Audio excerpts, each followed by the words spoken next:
So welcome to this AMA, Ask Me Anything about mobile heads-up displays.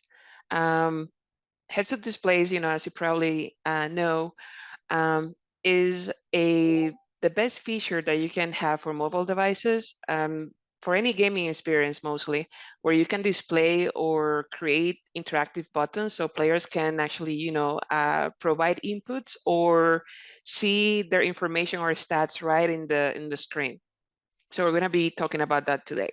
This content is aligned with the skill matrix in the topics of design and scripting.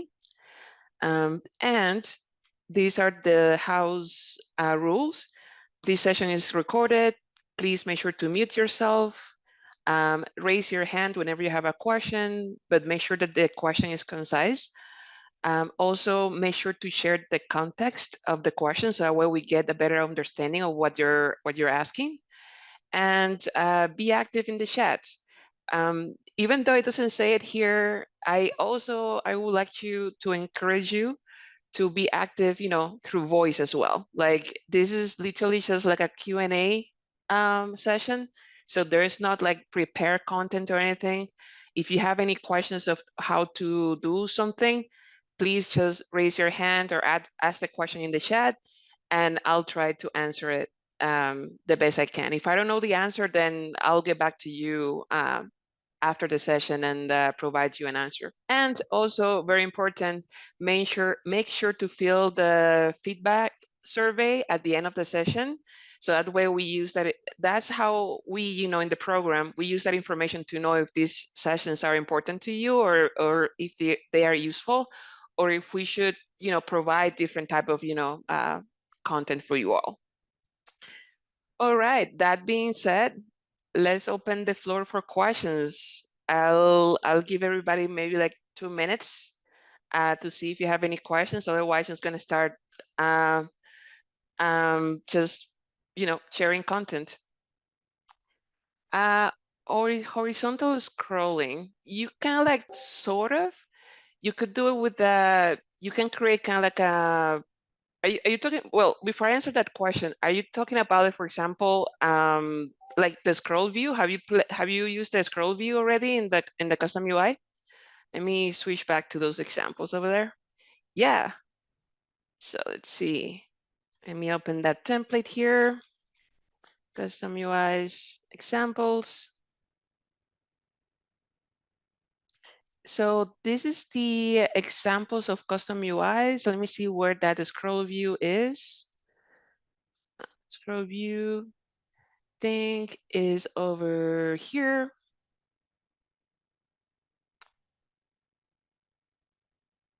Something that I probably is kind of like hard to use from these templates is that they try to put a lot of information together, so kind of like to dissect what they're using here for your specific scenario might feel a little bit daunting, but most likely that scenario is already here. So it looks like this one, station number 3, already has a scrolling UI example. So if we go over there, scrolling UI. And if we go down, oh, it's this one over here. Okay, so if we go here, we go here, and then this one has the scroll. This one is vertical. I honestly haven't seen one that is horizontal, but we can check. So in this case is using a scroll view, and this one is using the scroll view method. This is how you normally can kind of like dissect how different APIs are being used.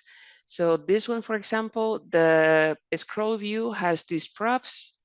And if we go there is an option here that says horizontal. There you go. So I guess that in here, if we change that to be false, then it'll be, sorry, if you change it to be true, it'll be horizontal. So let's try that out.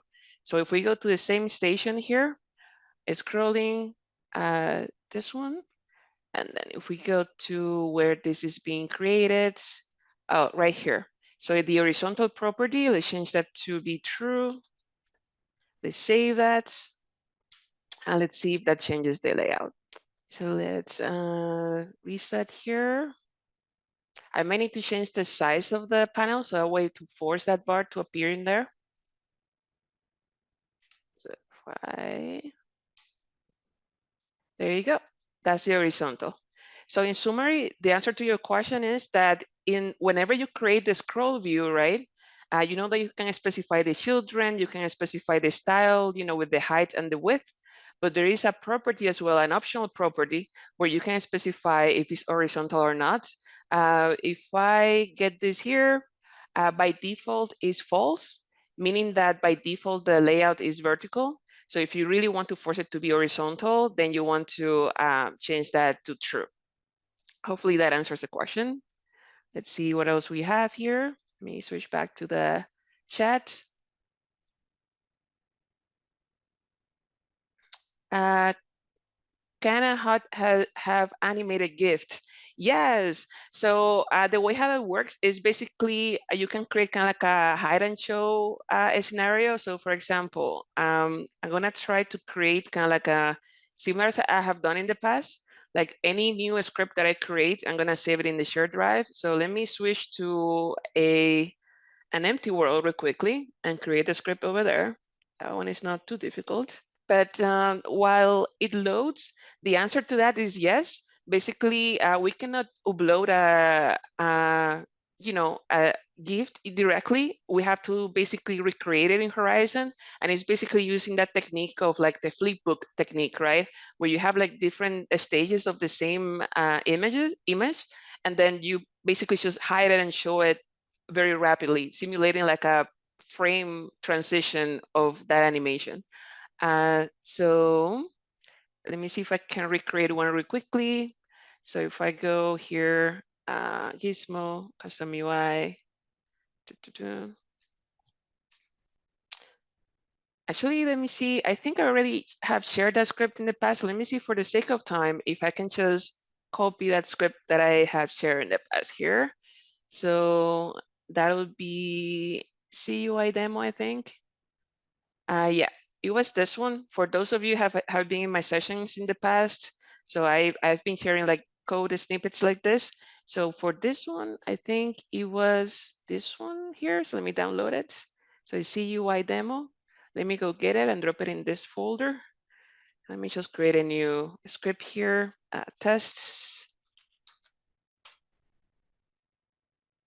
And then let me activate the API UI like this.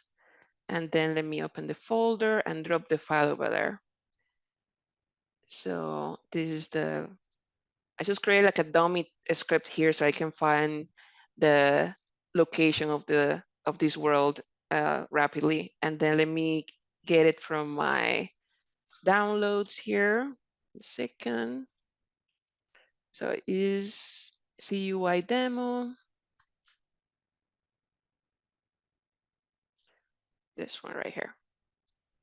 Okay, so now if I go here, I'm just gonna attach that script, remove all the Zoom related stuff out of the way. It's kind of like covering most of my screen here. So this one is CUI demo. And then if I play this, I think if I remember correctly, this is the one that basically shows images changing over time. So let's increase this, just imagine that these are like different, uh, stages of a character, right, animation. So if we wanted to increase the speed of that, if I go to that script, let me modify it real quickly. And in this script, I have an iterator, basically an interval that is flipping all these images. This is the list of all the images every 3 seconds. So I'm going to increase that maybe to 200 milliseconds. Save that, see how it looks.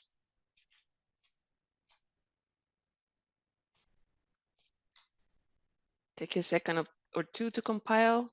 There you go. So it's already flipping there. So if this is a HUD, basically a HUD, instead of being a spatial like this, it'll be a screen overlay.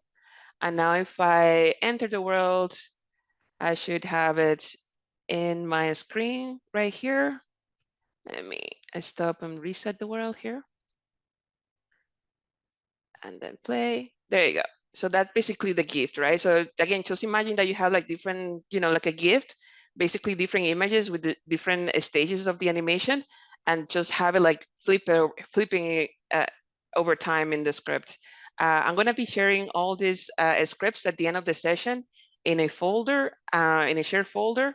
So make sure to stick around to get a link to that shared drive. So yeah, it's definitely possible. Okay, hopefully that answers the question. If it doesn't, or if it if it's more confusing now, just let me know, and I'll make sure to spend more time on that.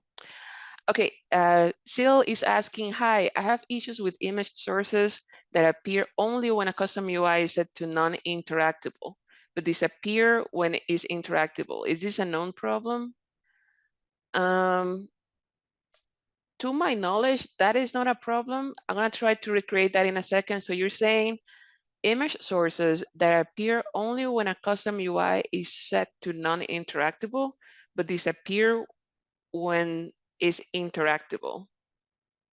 So basically you're asking like, well, this one would be a good example, I guess. So that's the beauty of code, right? That we can just recycle it and then use it multiple times. So this one here, so right now this one is non-interactive, right? And it's showing the images, but now if I change it to be interactive, and then, well, let me shut non-blocking. And then if I play the session here, yeah, it's still there. I'm gonna change it to be blocking now. Blocking here, and see, this is still there. So yeah, I have never had that issue, but if you feel comfortable sharing your screen really quickly, I'll be happy to take a look to see what you have going on there. Robert, I have shared in the past. At the end of the session, I'm gonna be sharing this current one, so that way you will have the scripts with you. Natasha, can you also play with UI animation, something like we collect an item and HUD image wiggles? Yeah, so good thing again that I think already have another script that I made and in another session. So let me go to that shared drive and get it really quickly. The one, if you were with me in the last session, I created a HUD where you were collecting coins, and then it was just increasing the number of coins. So I'm gonna enhance that now to basically do what you're asking there here, Natasha, which is basically playing a quick animation. So let me go find that. And that was this file here. I'm gonna download all of these, and again, I'm gonna share them all with you all. So let me download maybe this one, and this one. Okay, and let me just drop it in this folder. This is my current folder here. And let me go get it from my downloads. That would be coin. Oh, right here. Okay, so let me copy all of these. Looks like I downloaded them already, but let me rename it real quick. So this one was coin, Apple, player HUD, and CUI demo. I already copied that one, so I don't need that one. Okay, cool. So with those files, this is how you can implement them. I'm gonna disable this one real quick because that was for the demo. Move this away. I'm gonna make this one special there, so it's not blocking us. So let me just bring a coin real quickly, coin, and that would be this one. And then how we did it last time is that we are using a trigger to detect when the player is collecting that coin. I prefer triggers than collision. It's just less expensive in my experience. So again, sharing as many tricks as I can. So if you are having problems like, placing things in exactly in the same location, you can simply click on an object, right click on this position attribute here, then you can select copy position, then select whatever new thing you want to align, and then you can right click on position again and paste it. It'll put it exactly at the center of the other object, right? And then you can basically select both now in the hierarchy by pressing Shift or Control, and then right click and create parent object. That is going to create an empty object as the parent of the group. That's the new way of creating groups in Horizon. So I'm going to just put this closer to the floor here. Let me see something that I can actually reach. That seems fine. Okay, and then let me just attach the script here, which is coin. And this one has a trigger that I have to specify. Just remember not to, in this variable here, in the properties of the script, do not place the group itself. You need to place in here the trigger. Click on the group, then you're gonna see the properties of the script, and then click on the trigger, hold the click, and then drag it into the field. That's how you basically do that. And let's see if it works. So if I enter the world, I should be able to collect. Oh, I still have this as blocking UI, so let me disable that.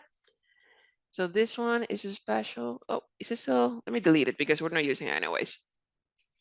So let me enter the world, stop resets, and then, yep, I'm able to collect the coin. So let me add the custom UI that has the HUD. So Gizmo, custom UI.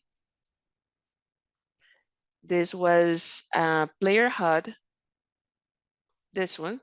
And this one works as a screen overlay. So if I enter the world, well, let me stop, play, enter the world. We should see the one increasing here. So this is a script for those who missed that session. Basically, is going to make the avatar, die like this when the health bar reaches 0. So I'm just going to comment it out for now because that's not the purpose of this session. So if I go to that HUD, is this portion here, adjust health. So instead of like making the avatar die, I'm just going to comment this out. So that way you have it there as a reference if you need it, and then revive it like here. Cool. So for the animation, if, for example, let's just add a quick image here for the coin.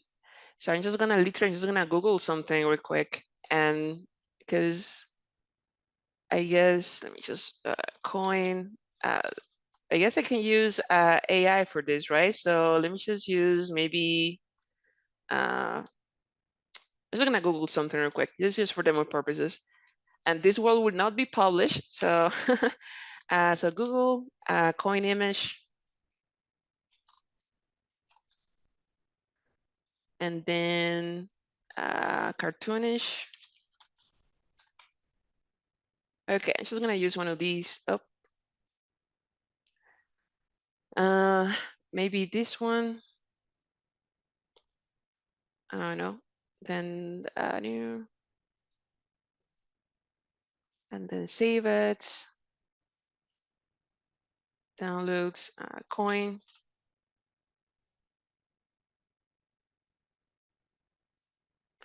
And then if I go to here to the code, I can, well, to Horizon Worlds, I need to upload it first. My assets, and then upload image, texture, find that one, I have it in my downloads, this one. After we have the image, we can incorporate it in the coding here. So that'll be in the area for the coin, which is this one. And here's where the icon would be. So this will be an image. Actually, let me put it inside. I think it's going to look better. So children, image,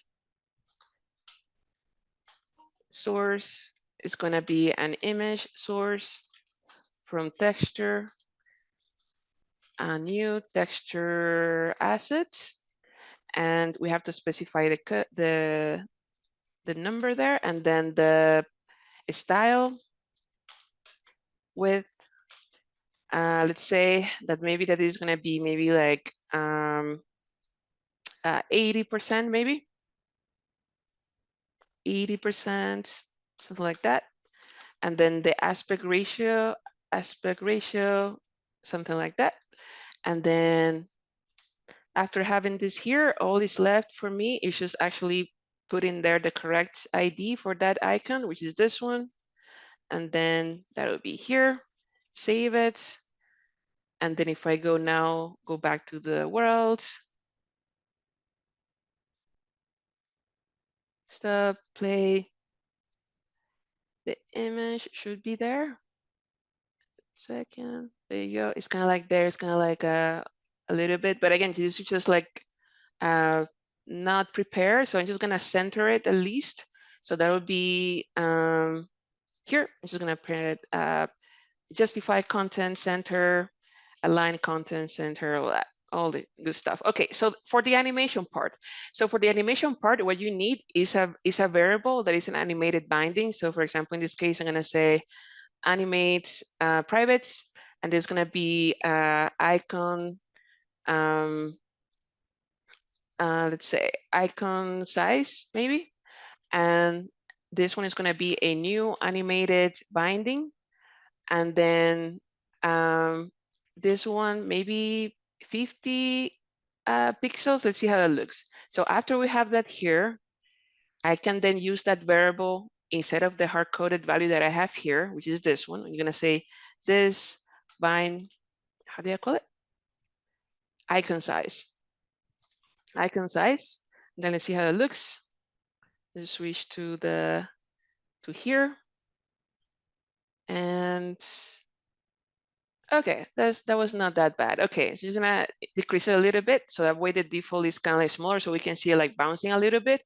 So at 40. Okay, so when the player collects the coin, which is somewhere in here, adjust health, restart, collect coin right here. What we're gonna do is we're gonna increase the size of the coin a little bit and then shrink it back down. So the way how we can do that, really rough, right? Ideally, you want to create, a specific methods that, that perform those activities, but I'm just gonna put it here just for the ease of time.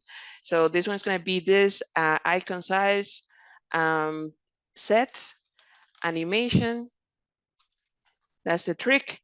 And then in here, you have different options. So again, like for example, if you go to animation, you have different timing types. So you have timing, sequence, repeat, delay. In this case, I'm going to be using timing because I want that's the most common one. So I'm going to be timing. I'm going to increase it slightly, but for now, the size is 40. So I'm going to increase it maybe to something oversized so we can actually see it, to 60 maybe. And then we can specify the configurations here. So in this case, I'm going to say duration to be maybe 0.5 maybe. And then also in here, we can specify what should happen when the animation ends, right? So in this case, after the animation, after the coin goes big, I want to shrink it down to its original size. So I'm gonna say something like finished here. That's the callback, and then basically I can say if finish, then I can then shrink that down back to the original size. So I can say something like animation, timing, 40, and then again to this timing. So let's see what happens. So now if I save this, we're gonna go back to all those steps in a second. I know that that's a lot of information. I'm trying to answer as many questions as possible. So let's see, stop, here, play, let's see what happens. So if I go here, that was that was kind of like too fast, but you get the idea. So you can also, increase the timing, maybe like 1 second here, 1 second. But basically, again, the secret sauce here is first, you need a variable that instead of just being binding like this ones, where you can just set a value, you're gonna need something that is an animated binding. The animated binding gives you access to additional features that you don't have access to with a binding. The most useful one is the ability of specifying, what type of animation you want to use in here. You can use, as I mentioned, timing. You can use, like a sequence of animation if you have like an array of different things that that you need to happen, or if you want to constantly repeat the same animation on a loop, or if you want to do with a delay. Um, there is also a timing animation configuration here inside of timing, where you can also configure like the easing type. And basically the easing type can either be Bezier, elastic, poly, and all of that. So yeah, you get access to a range of things that you can implement with this. So my recommendation there is to play with those configurations to see which one matches what you're looking for to do. So now the animation should be a little bit slower. So let's go back here. There you go. So it's somewhat, but yeah, definitely I think that adding some easing animation as well would be beneficial. Hopefully that helps. If not, feel free to say that that didn't help in the chat. So okay, how do you get those IDs from the texture? Yeah, so Ace the Bass answered that question. Thank you so much. So basically, after you upload something, you get access in the properties here. You get access to the ID of that texture. So that's how you can get access to those. Thank you, Yelitsa. Glad that he helped you. Uh, um, I see the comment about like it's limited, not as smooth as mesh texture swap.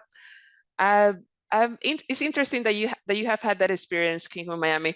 What I've noticed is that regardless of the method that you're using, either a texture swap or a custom UI, the key component there is that the texture must be preloaded to the player to be able to be smooth.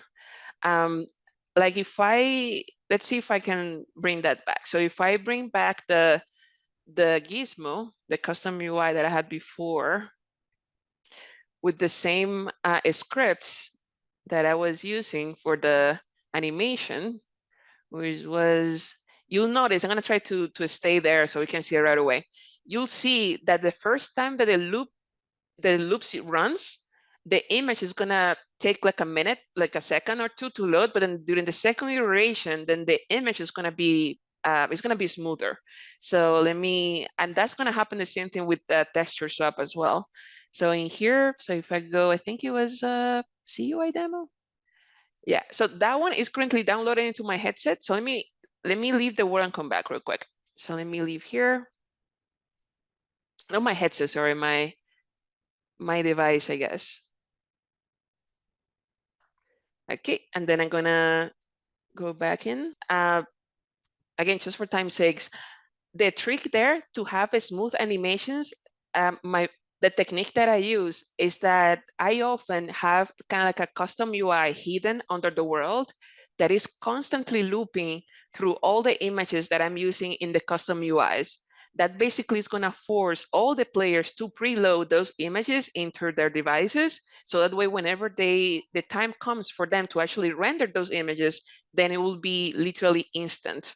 So let's see if that if we can replicate it here. If not, basically you know the trick. So let me go here and then see. Oh, it's already there. Okay, cool. So if I press play, oh, dang it, I did it wrong.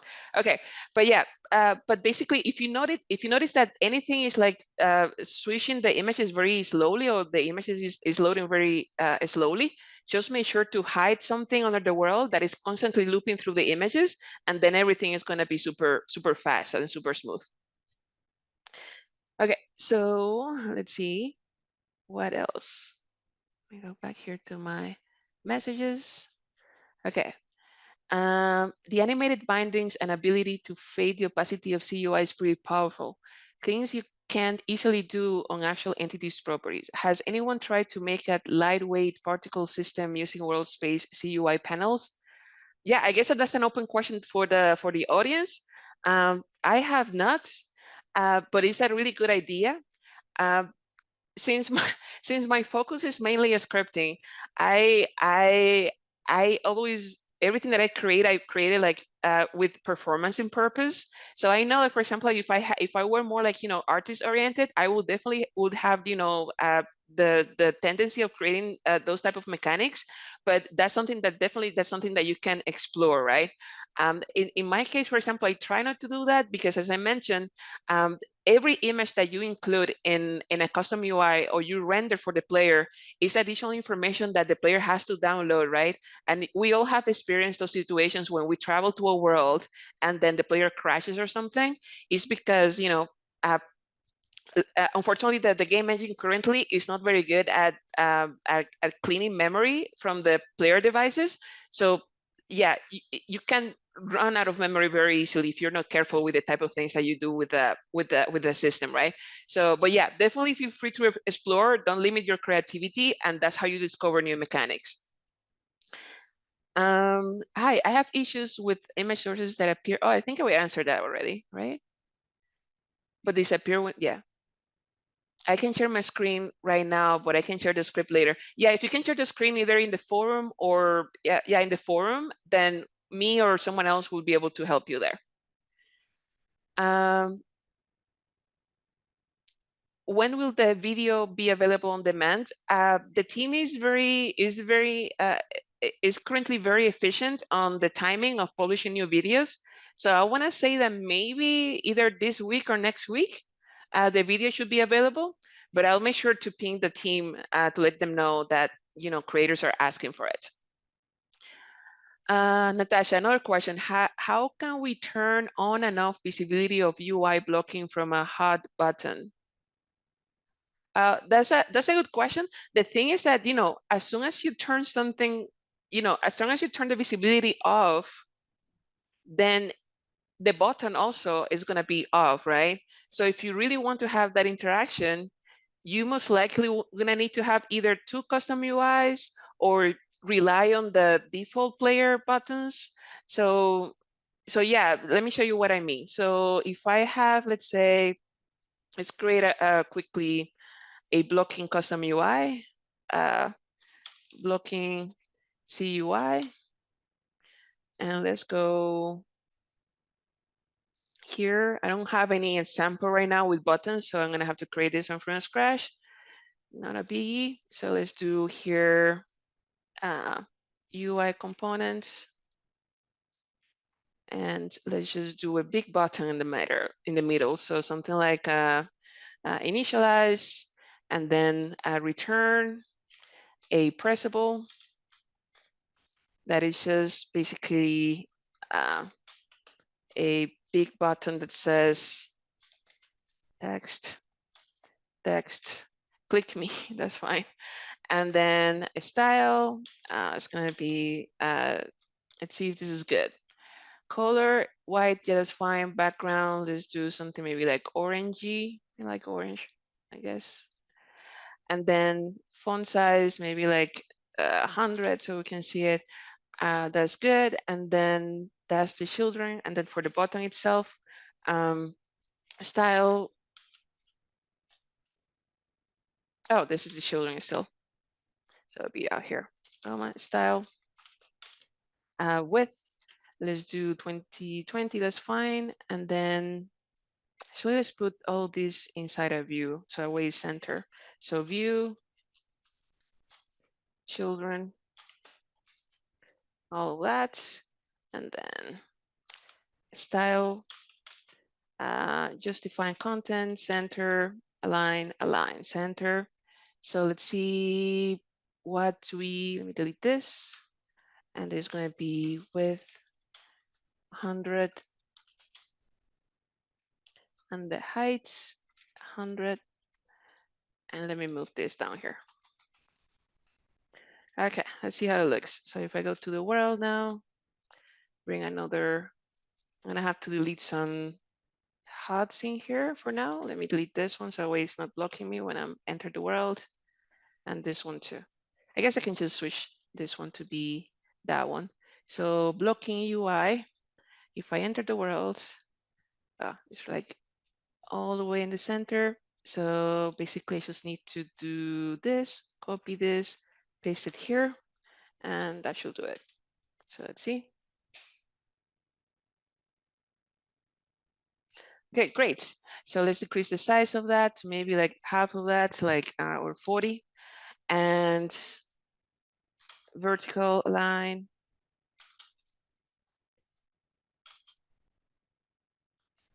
Center and align center. Okay, so press me. So press me, that will be on press.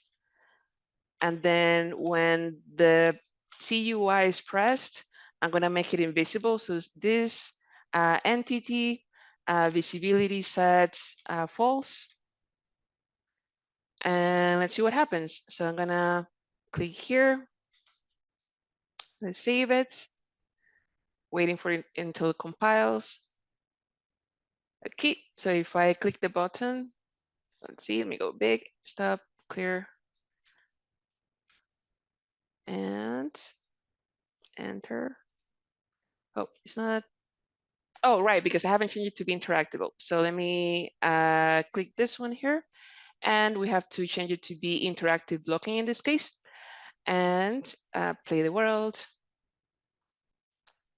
So when I click the button, is not doing it. Let's see what I miss. This entity visible set false. Let me bring a console log here real quick. Console log, button press, just to make sure that that part is working.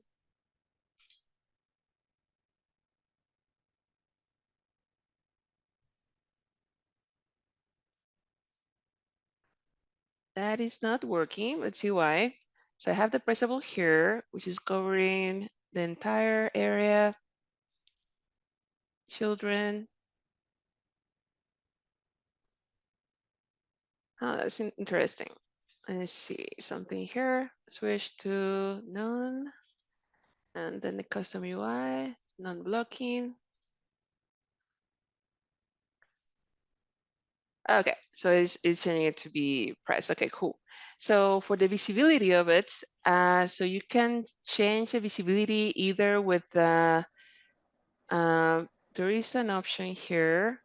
Why is there a Basically squiggly under say, pressable? what's that? Why is there a squiggly line under pressable? Oh, because I have an extension that checks grammar.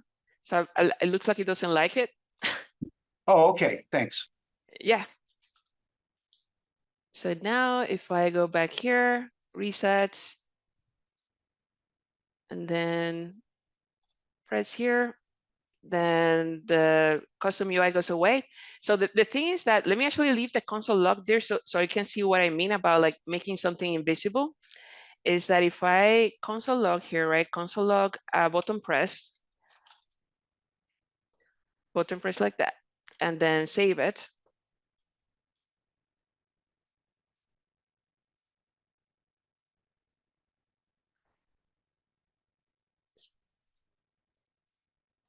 Okay, so if I press it once, you see the console log there. Without me moving the mouse, if I continue pressing the screen, then the console log is not there, right?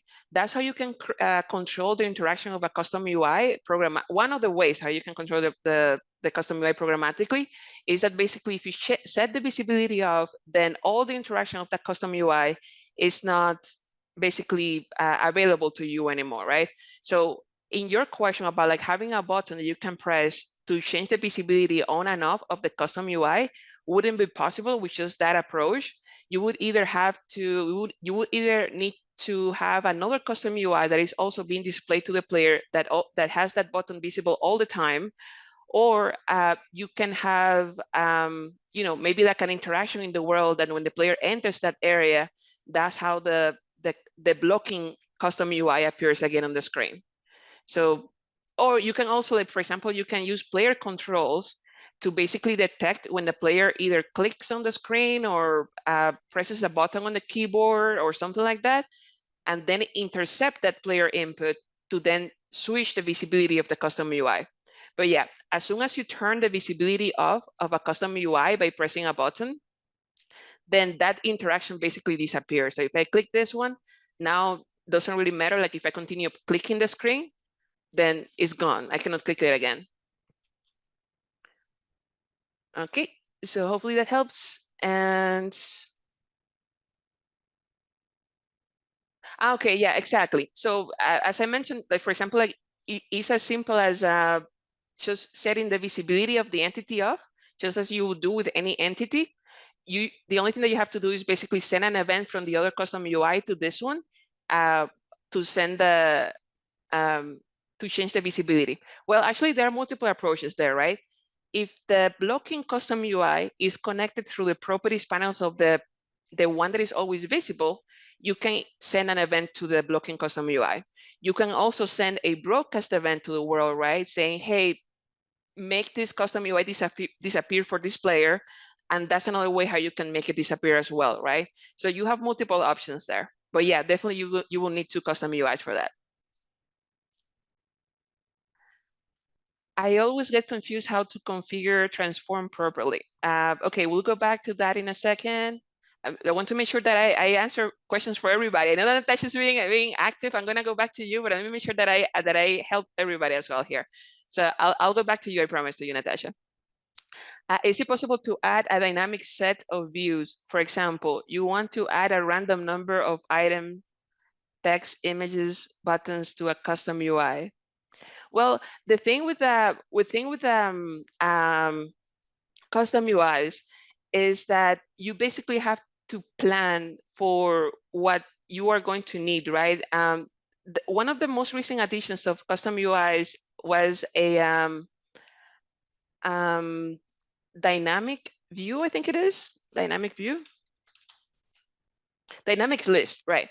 So this one basically allows you to specify kind of like an array of all the data that you are expecting to pass in here, and basically by populating this array with data, then that's how the information is going to be displayed for the players. This takes quite some time to configure, but let me see if it's already included in the custom UI examples. But this is the one that you probably want to use. So let me go back to maybe finding in the documentation real quickly here. Oh, they don't have it here?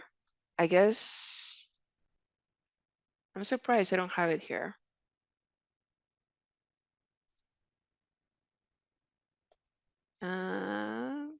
They changed this like a lot. Okay, this doesn't help. It doesn't help too much, but yeah, basically dynamic list here is your friend. Basically what you would do there is, again, you just pass like the array of bindings and then the configuration of the information that you want to display. Let me see if I can find an example then in the custom UI examples. If not, I can promise you to share an example with you offline. That one does take a minute to configure from scratch. So we want to make sure that we have time to cover as many other questions as possible.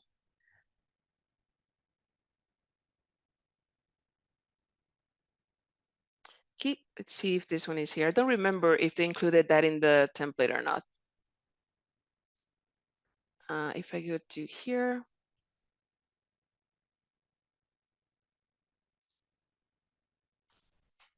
Oh, yeah, they did. It looks, oh, no, they didn't. Yeah, they didn't include it in the example, sadly. That was one of the most recent APIs that they added to custom UI. But yeah, what I'm gonna do is that right after this session, I'm gonna make a post in the forums. Make sure to check the forum and then basically explaining how this works. This takes a little bit of time to kind of configure it, and we only have like 14 minutes left. So I want to make sure that at least we cover other questions, whereas this one I can cover it offline. But I'll get back to you on that one. Can we use a mesh for the custom UI? You cannot. You can put a mesh behind the custom UI if you want to. Like if you have like a custom UI that is transparent, you can just put a plane behind it, and that would be it. And Natasha, I don't know if we have time for this, but also will be helpful to know how to change color of an object and store as a PPV. Okay, I'll get back to that one as well. Let me see. I'm gonna read quickly through the questions that we have to decide which one we can answer very quickly and which one we're gonna have to answer offline. Can you add texture to background color? Those are two different properties. One thing is the background color and the other thing is the texture, right? So for every time that you want to use a background for something, then you have to actually, if I go back to the world that I have, for that one, I already have a working example in the code that I'm going to be sharing with all of you. So if I go back there, this one,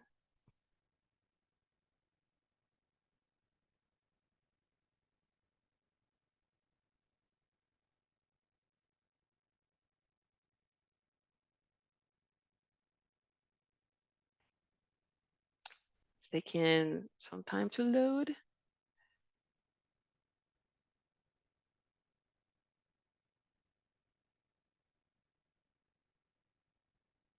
Okay, it's taking tremendously amount of time. Okay, there you go.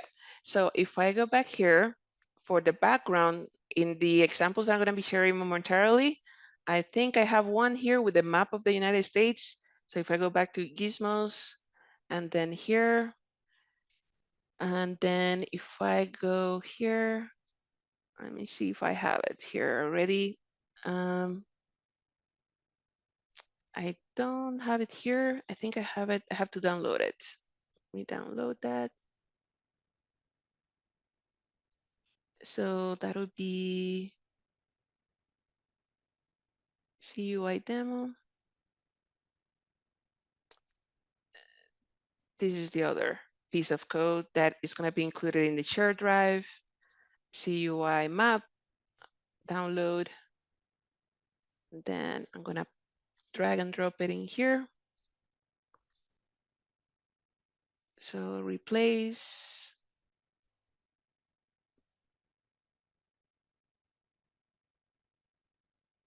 Oh, it didn't download the. Let me do that again. Download. Looks like I'm having issues with my internet connection for some reason.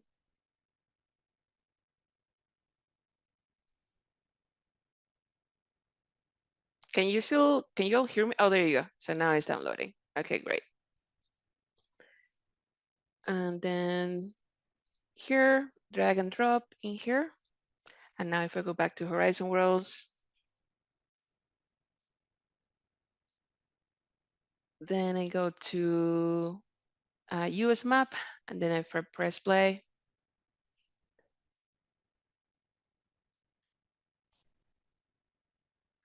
okay. So this is an example of a background image. So in this case, what I have is the map of the United States, as a background of the custom UI. So it's not that it's configured to be the background color. Let me remove this blocking custom UI that I have right now going on, which is this one, delete.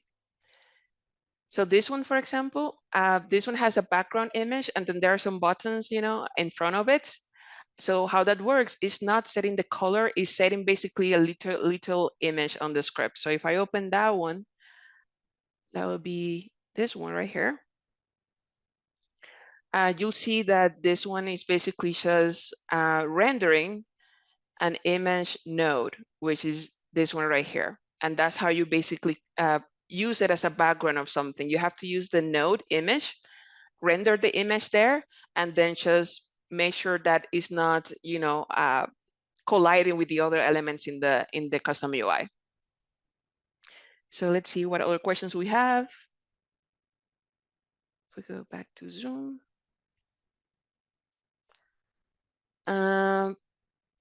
Do you know if we can change, if we change touch size dimensions of default joystick? Do you know if we can change, if we change touch size dimension of default joystick on mobile? It covers the whole left side of the screen currently. Yeah, the same thing with the jump part, right? If you touch the right side of the screen anywhere, then the player is gonna jump. So I think that that's kind of like the default configuration. just because the screen size on mobiles are really tiny, so they don't want to restrict the movement on only one area of the screen. The left side, entire left side is for movement, the entire right side is for jumping. Perfect. Okay, so let me go back to the questions that I skipped.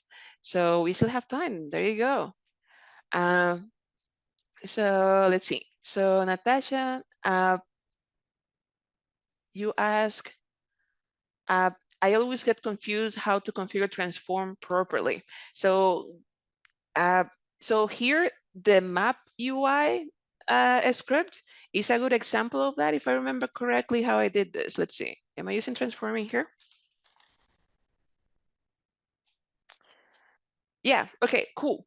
So yeah. So transform basically was kind of like a, I don't want to say like an afterthought, but it's it was kind of like a something that was added to custom UI, kind of like a second or third iteration of the API. Before we only had like width, you know, top left and stuff like that. But then they realized, wait a minute, there are a lot of things that we cannot do with just with what we have, right? So transform was kind of like a catch-all situation, right? So if we go there, you'll see here that there are a bunch of things that you can actually configure on the transformations. You can set the rotation, you can set the scale. If you don't want to set the scale, you know, of the both axes at the same time, the X and the Y, you can do it individually. The same thing with the translation, right? The position of it. You can either set the X and Y individually, and you can use this Q as well on the X and Y. And the way how that works literally is, as this says right here, the transform is an array of attributes. That's how you can read it, right? It's an array of attributes. So when you use it, you're going to have something like this, right? An array, and then you have the properties here that you're trying to set. So for example, in this case for the map, when I press those buttons to move up and down and left and right, what I'm doing basically is modifying the attributes of the translate X and translate Y. But again, it's just the transform is an array of properties, of attributes, right? So that's how you can basically read it, and hopefully that makes more sense. If you have any specific example of why you get confused about using transforms, please feel free to put it in the chat.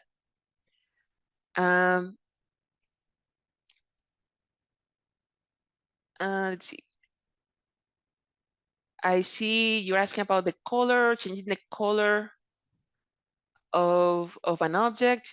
That should not be too difficult. We can try that. Let's see what else. I have to leave early. Can I contact you to get the files there through Discord? Yeah, no problem. Let me share the files now, I guess. So that way, and also let me share the survey, so that way you'll have time to fill that up. So let me open the share folder here. I already created a folder. We're gonna be sharing everything. So that will be my drive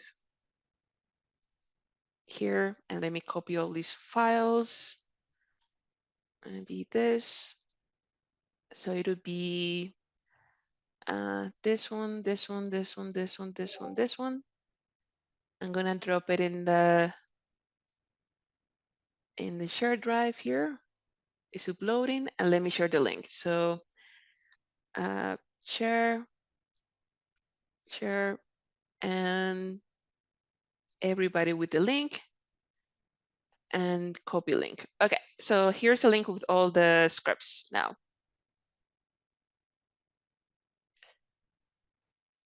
And the link to the survey as well is, let me get it, is equally important as the as the scripts. The survey is equally important as the scripts. So yeah, so let's continue answering questions here. You should probably ask in the career. Yeah, great suggestion there, Orderly Order. Definitely make sure that you use the forums whenever you have questions that are not covered during this session. Me and other mentors, as well as meta developers, are constantly looking at those questions and providing feedback as needed. So definitely a good resource to use. Is there a link to the recordings? Yes, they are commonly shared on the forums. So make sure to keep an eye on the announcements in the forum. So that way you get, the latest videos that are posted there. The team normally posts the videos either the week following or 2 weeks after. So most likely this week you're gonna see more videos there, as well as next week. Thank you, Orderly Order. Yep, that's where you can say it. Great, Natasha. Glad to see that it helped you, that information helped you. And let's see what else. Great. So let's go back to the last question that I think I have on my queue here, which was a question from Natasha, where she was asking how to change the color, of an object and store that color in a PPV. Okay, I see. Okay, so what you're asking there is basically using like a object player persistent variable. So that's definitely possible.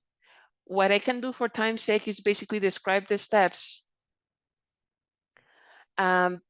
What you want to do there is that you want to create an object variable. When you create like an object PPV, you can store things that are beyond a number. So if you go to system, create a variable group, you can create a new CUI demos group. So in here, you can create a new variable, and instead of selecting number, you can select object. What that's going to allow you to do is that it's going to allow you to store information as JSON data. So you can definitely just use that type of variable to remember what was the color that the player chose for a particular, element. For this one, you can either use, hex code, or you can definitely just use a color attributes, but just make sure to cast it as a text before you save it in a variable. But it will be something like creating a variable, something like this, something like, if we go back to the code, it'll be, again, I'm just gonna do something really rough here. So it'll be something like creating an interface, player data, and then it would be something like selected color, and that will be a string, something like that.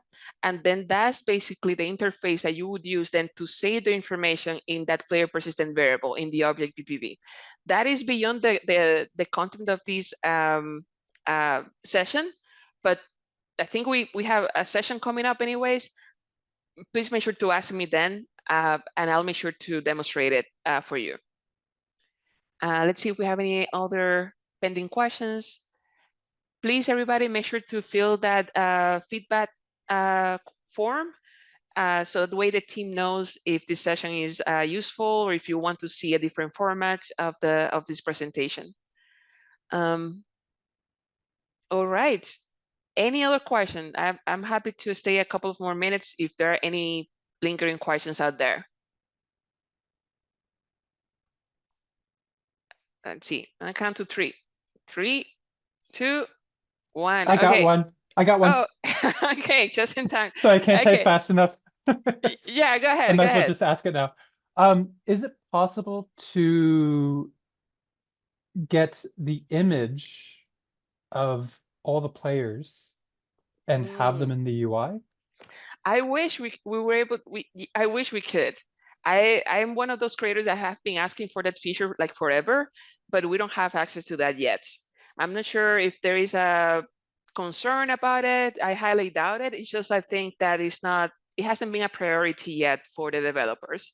But definitely there have been requests around that, and I hope, fingers crossed, that feature is available to us soon. But currently, it's not possible.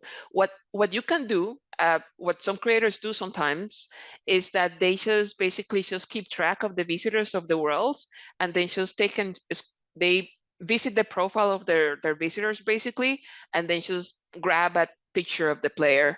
But of course, that's a very manual process. But currently that's the only workaround, but yeah, we don't have a API for it yet. Good question though. Thank you. I Yep. just wanted to jump in with a question real fast, if that's okay. Yeah, for sure. Okay, so what's the difference between blocking and non-blocking? Yeah, good question. So that's easy to demonstrate here. So I think knock on wood, right? I would say like easy, but you never know. So let me see, do I have something blocking here? Yeah, so for example, this one is blocking, right? Well, this one is a custom UI. Actually, let me bring back the button that I have already here. That's gonna be easier to demonstrate. So if I go back to custom UI, and I think this one was the blocking script. Okay, so the difference is that if I were to configure this custom UI to be a screen overlay, right?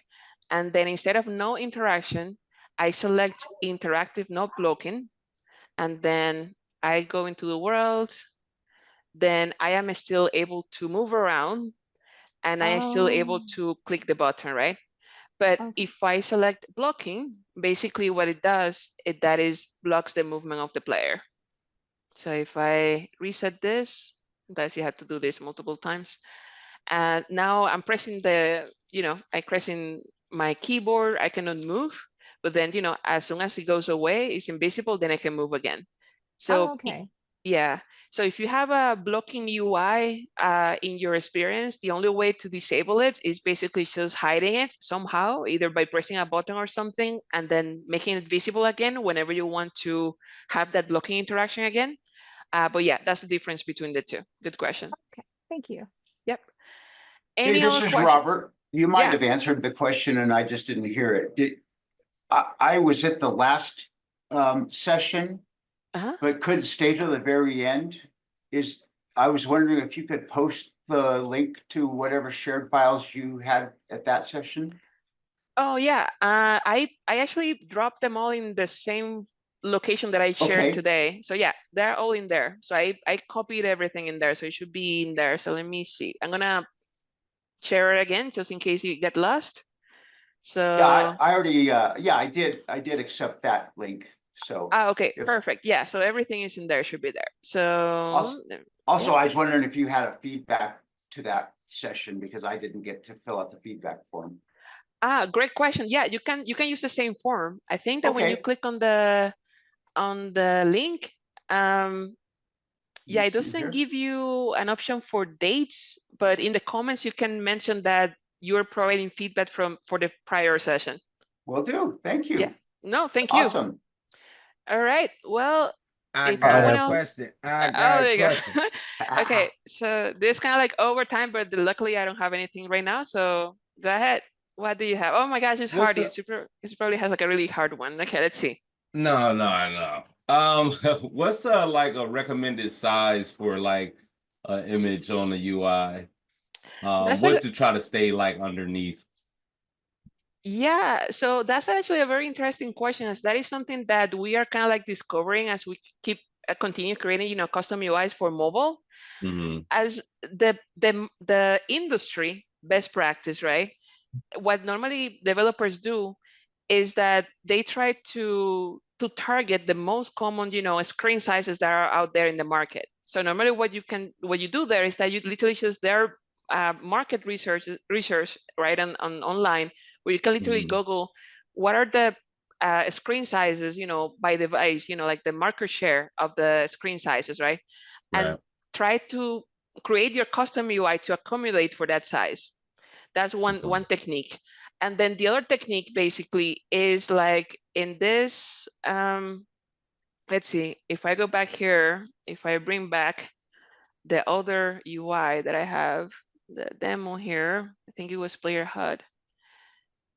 Yeah, so for example, for this HUD, I wouldn't recommend, for example, to hard code the distance from the top and the elements here, or for example, to the left or to the right, right? Like try to make sure that you use like absolute references or relative references accordingly. For example, what does that mean? Like, for example, for the size of things like that, something that you want to keep the proportion of things, you can use like exact number of pixels, but for things that you want to, let's say, to always keep at the center of the screen, that is better to use, let's say, like either like justifying center or use like 50% to the center of the screen, if that makes sense. So that way, for instead of like saying, oh, move it like 200 pixels from the top of the screen, because again, if someone visits your world in a tablet, 200 pixels from the top of the screen is going to be over here, whereas for a phone is going to be maybe, I don't know, something down here, right? So it's basically mixing those configurations there, but definitely check the market share of the screen sizes and then decide based on that information. As far as like I'm talking about like textures, like image sources. Oh, gotcha. Yeah. Okay. Yeah. So like 100 by 100, or you know. Yeah. Yeah. So the good thing about that on the screen is that you can really go really low on size resolution, right? You can either go, for some of the things that I've created, I've used like 50 by 50, you know, depending on where I'm using, like, you know, that icon, right? One rule of thumb is that you don't want to create an image that is larger than the space that you're using, right? It's very tempting because you want to increase the quality of the what you're rendering, but sometimes you know that image, it looks huge here in the desktop editor, but once you see it on the phone, it's gonna be really tiny. So the larger the image, the more memory then is gonna have to be allocated for that player to be able to render it. So I will always recommend to always like aim for the low resolution, and then if it looks bad, then increase the resolution instead of doing the opposite. Okay. All right. Thank you. Yeah, great questions. I have anything one. else? Yeah, go. Oh, there you go. You're just waiting for the last minute. Okay, I love it. That's fine. Go ahead, Tyler. So if I was gonna make a inventory system, yeah, I would do like a click UI, and then I'll add like that sliding UI from the tutorial, right? Yeah. Okay. I just need to figure out how, when you click it, open that UI, then I need to find the properties of each thing they're getting. So I guess that will be off the asset ID. Correct. Yes. So what you would do there is that you would well, you have to, let me think, I have an example of that here. Well, I guess it'll be similar to this example, which is basically where I'm looping through all the, I think it was this one. Yeah. So in this example, right? So in this example, what I was doing is that I'm just creating like a gift, right? When I'm swapping the images very rapidly, right? But what you would do instead is that instead of having like hard-coded images like this, you would have an array of bindable images sources, and that would look something like this. And I'm just gonna demonstrate it here, right? This.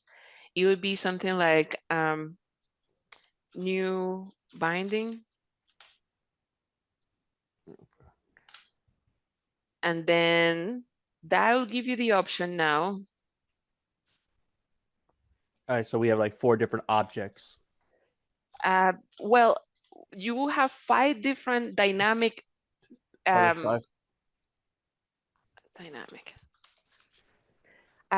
different dynamic images that you can swap during runtime, right? So for example, in that inventory system, by default, for example, you will have an image here that it will be empty, right? You will put in here like the reference to an image that represents that bucket being empty, right? And then as the player collects something, you can now do something like, you know, through methods and, you know, and events, you could do something like image to use dynamic, and then the position of that inventory bucket that you want to change. For example, say if I want to change the position number 1, will be the second one here. I would do something like 1, then set, and then the new image that you want to display. So I want to, I guess, summarizing, you need 2 things, 2 main things, right?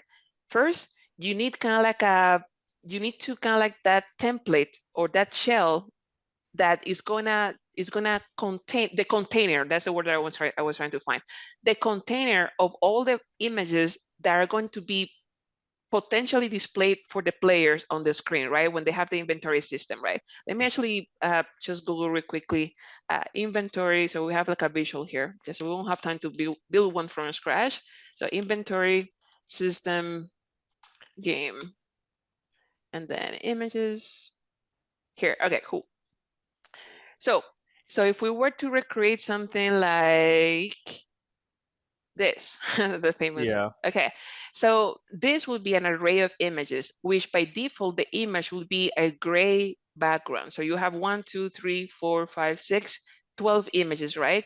And then what you would do is that as the player collects something from the world, let's say that the player now found an apple, and then you find through your logic that that bucket hasn't been used yet, then you would then use that array that I showed you earlier. Then you would say something like this.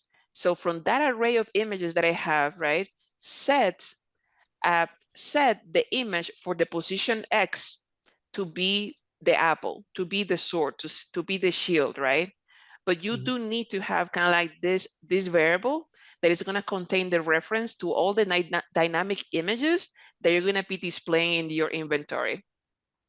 Okay. Yeah.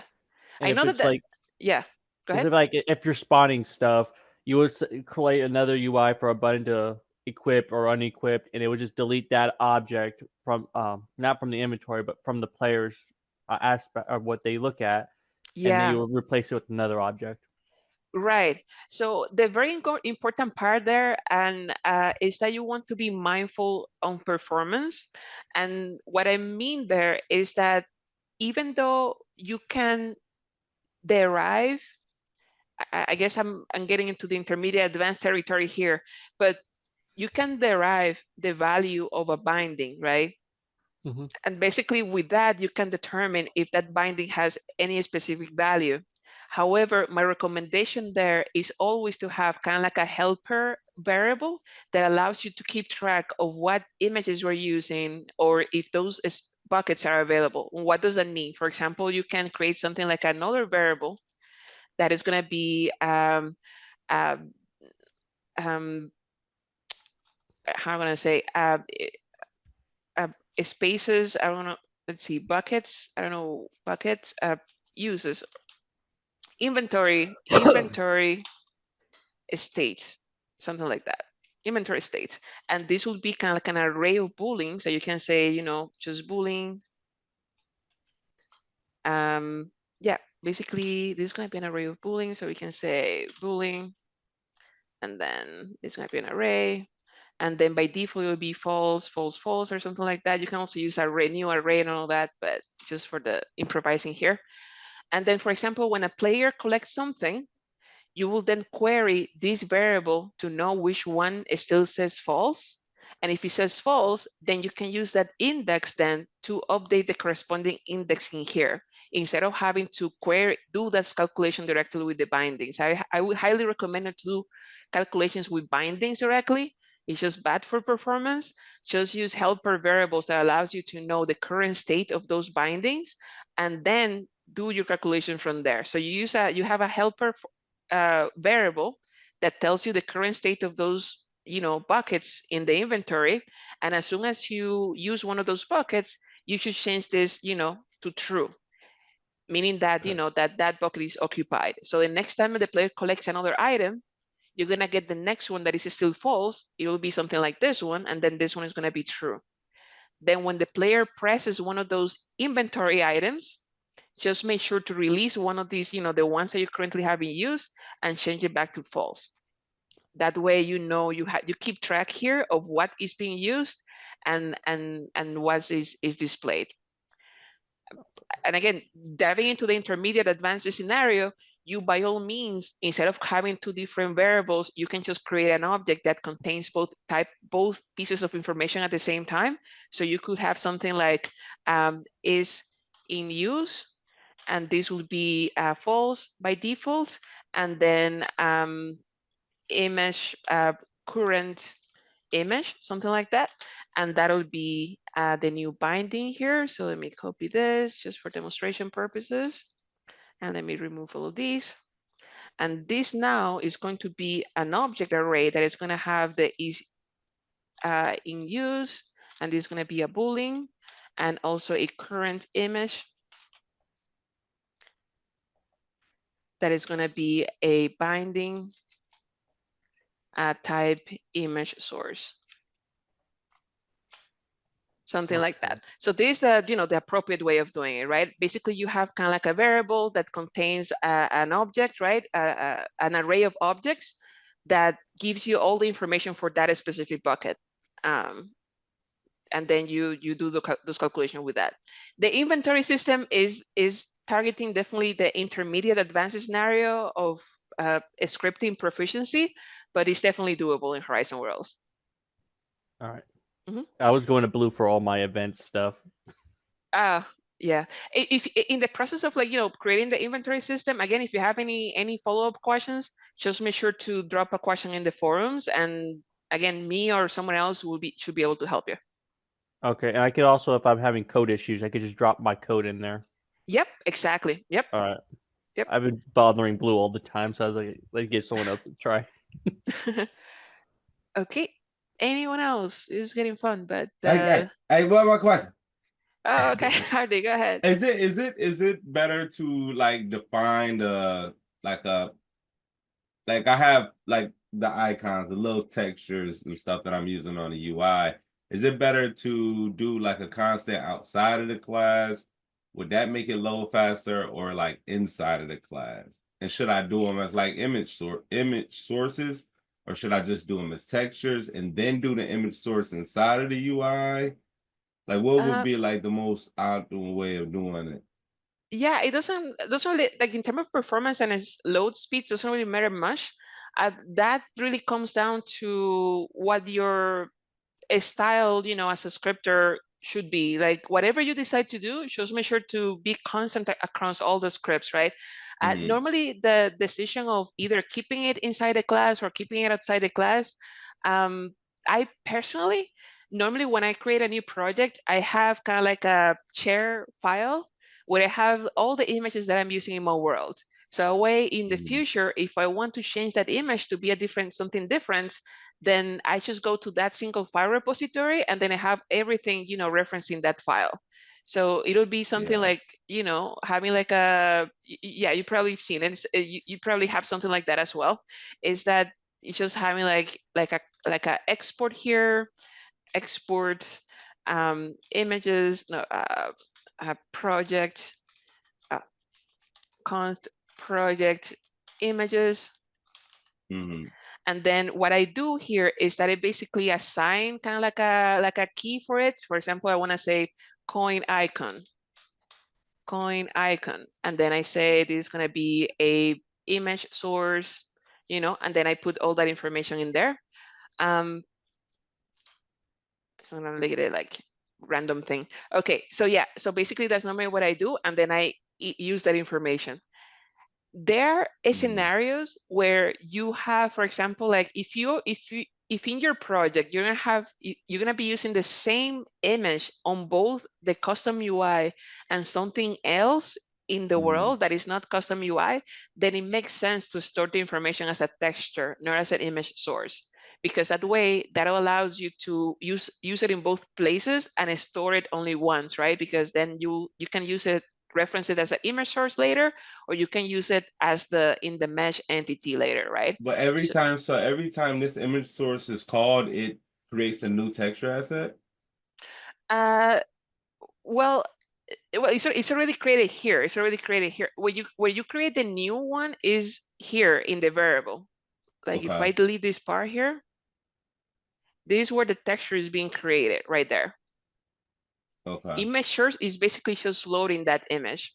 The only thing where it does make a difference, I think, is for locally scripted custom UIs, where there are some instances that if you don't preload the image when the custom UI is created, you might not see that image later on. Like if you progress in the game and then you try to display that image, I don't know, maybe like 10 minutes later, then the image might not be displayed.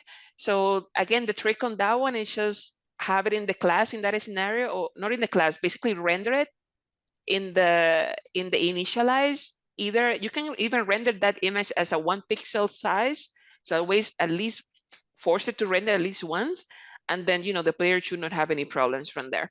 But yeah, going back to your question, it literally goes back to your design principles, whatever you want to implement there. But in terms of like performance per se, not really a big difference there. Okay. All right. Thank you. Yep. All right. Looking at my chat.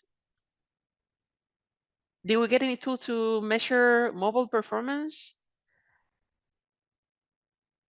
Oh, and Ashley is asking about number of bindings. So yeah, so the way how you can check performance is that if you go to, let me actually do that. If you go to Horizon to the creator portal, creator portal creations, and then I'm gonna try to access this world. 1 second, I'm loading in my other screen here. And then you go to, oh, I don't have, and I have to log out. But yeah, if the only way, if you want to measure performance of, the true performance can be measured through the headset, unfortunately. In my experience, the best level of detail that you can get from a performance of a world is through the headset. And from my understanding, I think that's how most QA is conducted, on the meta side as well. It's just because you have like much more information, more control about what you're measuring. However, if you don't have a headset and you only have mobile, you can definitely do something similar by, I'm trying to load here, I'm trying to log in, by just pressing P while you are in the world in preview mode. So if I go, let me go to this one. So I just clicked, I went to my creation portal here. I clicked on preview version, and that's where I'm loading here. So if I'm here, so after I'm in the world, I can press P on my keyboard, and then that opens this view. Then from here, you can press this. This one is not, I wouldn't, in my experience, well, you can click here where it says settings. And then from here, you can enable the option that shows you the number of bindings. It's all the way to the bottom here. UI count, basically you can count how many UIs you have. Yes, that's another limitation of this method, is they only get access to 3 measurements. In headset, you get access to more. And then the number of bindings is somewhere here as well, this one. So there are some recommendations here. So for example, for bindings, they're saying that you should try to stay under 1,500 bindings, and you should have no more than 10 custom UIs. I'm laughing there because it's kind of like that's very limited, right? But these are kind of like best practices. But by all means, you can go beyond that. Just make sure to keep track of your FPS and your performance in the world, and then adjust accordingly. But after you do that, then yeah, you can measure what's happening in the world. You can also capture a trace here, deep, for example. And sometimes, as I mentioned, that the mobile experience is not very intuitive. It does work eventually. Like if I click cancel, for example, let's see. And then I press record, deep. Yeah. Yeah, that's why I don't like this view too much, but I prefer to keep measuring. Oh, there you go, deep. Okay, so then you can press start capture. Then it's gonna start, capturing the performance of the world. You start like running around. Always when capturing performance, do not stay in one place and then, call it a day and say, hey, my world is great. No, you have to actually move around, jump around, right? And that's how you truly capture the performance of a world. After you're done, you can just press stop here. And the way how you can now use that information is that if you go back to your creator portal, you can go back here to performance, and then you should be able to see the output of that trace. When you click here in the drop down, you can click on Perfetto, for example. You're gonna see a lot of files. It's because the longer the trace session is, then the more information you're gonna capture. So that information is split into multiple files, and you get two types of information. You get the server trace and you get the client trace. Basically, so you can see what's happening, all that. Then you can open that information here in Perfetto, and that'll open an industry standard performance application, which is this one, which has a lot of information. But if you're ever really interested to see what's happening and why your worlds are kind of like slow or not performing as expected, this is how you can find the answer to that. Basically diving into each one of these data points to understand the duration of each one of these APIs. And yeah, and then basically, adjust from there. There's probably was a lot of more information what you asked it, but yeah, hopefully that helps.